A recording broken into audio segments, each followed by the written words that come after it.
Pertanyaan Kamu yang punya tidak waktu bisa 60 detik dijawab untuk menjawab Muslim. setiap pertanyaan. Kami mau jawaban singkat dan jelas, jangan bertele-tele. Sudah siap? Aku siap. Bagaimana kalau orang Kristen dan ateis itu benar? Begini, pertanyaan seperti ini banyak ragamnya.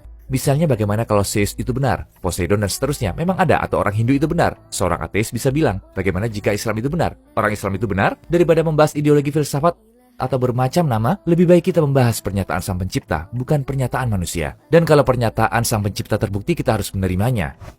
Oke, lalu jawaban pertanyaan kami apa? Buktikan bahwa agama Kristen telah diubah. Aku hanya perlu menyebut satu hal. Dalam Alkitab Matius bab 7 ayat 15, 17, dan 20 dinyatakan, waspadalah terhadap nabi-nabi palsu yang datang kepadamu dengan menyamar seperti domba, tetapi sesungguhnya mereka adalah serigala yang buas. Demikianlah setiap pohon yang baik menghasilkan buah yang baik, sedang pohon yang tidak baik menghasilkan buah yang tidak baik. Jadi dari buahnya lah kamu akan mengenal mereka, jika Yesus adalah nabi atau penyelamat terakhir. Kenapa dia mengajarkan cara membedakan nabi palsu atau asli? Bukankah cukup dikatakannya bahwa semua nabi yang muncul setelahnya adalah pembohong? Tapi bukannya berkata seperti itu, dia malah mengajarkan cara membedakan. Artinya nabi asli dan palsu akan muncul yang bisa dibedakan dengan cara yang diajarkannya. Apakah Alkitab telah diubah? Ia telah diputarbalikkan. Jadi ia telah diubah. Ya, ia telah diubah. Nah, kamu bilang Alkitab telah diubah, tapi contohmu tadi dari Alkitab juga. Maksudku bagaimana kamu tahu pernyataan tadi benar-benar dari Yesus? Pertama, walaupun Muslim yakin Alkitab telah diputarbalikkan, orang Kristen sebaliknya. Maksudku mereka tetap mengatakan Alkitab sekarang itu asli.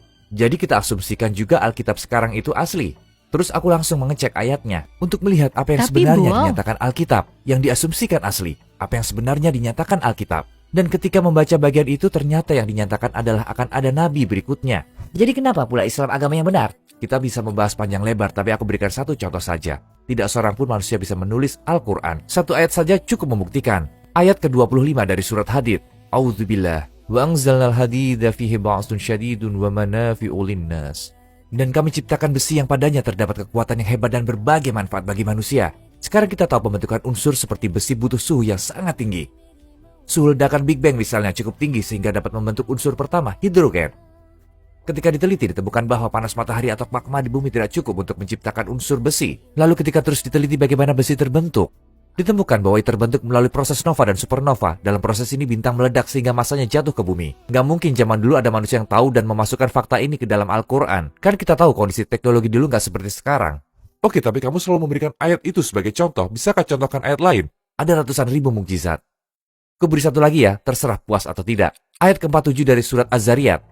Bunyinya, dan langit kami bangun dengan kekuasaan kami, dan kami benar-benar meluaskannya. Kata wassama berarti langit mencakup seluruh bagian alam semesta. Dan bagian terakhir ayat itu ada kata musiun. Kata musiun adalah bentuk jamak dari ausa. Artinya seluruh alam semesta ini sedang mengembang atau meluas. Wasia dalam bahasa Arab berarti luas. Kalau didahului prefiksmu, katanya menjadi aktif. Kami meluaskannya.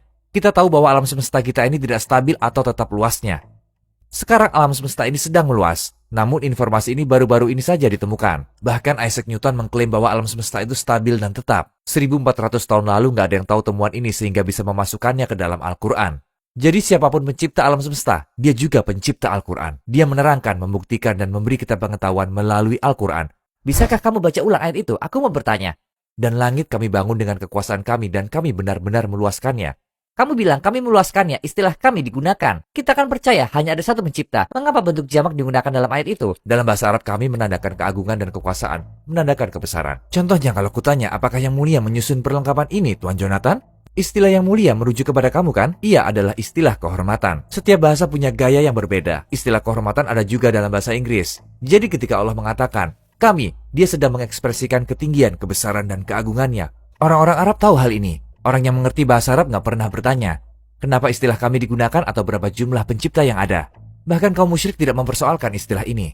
Namun kalau melihat makna literal saja bukan tafsir atau penjelasannya, hal yang kamu tanyakan mungkin muncul karena kesalahan penerjemahan.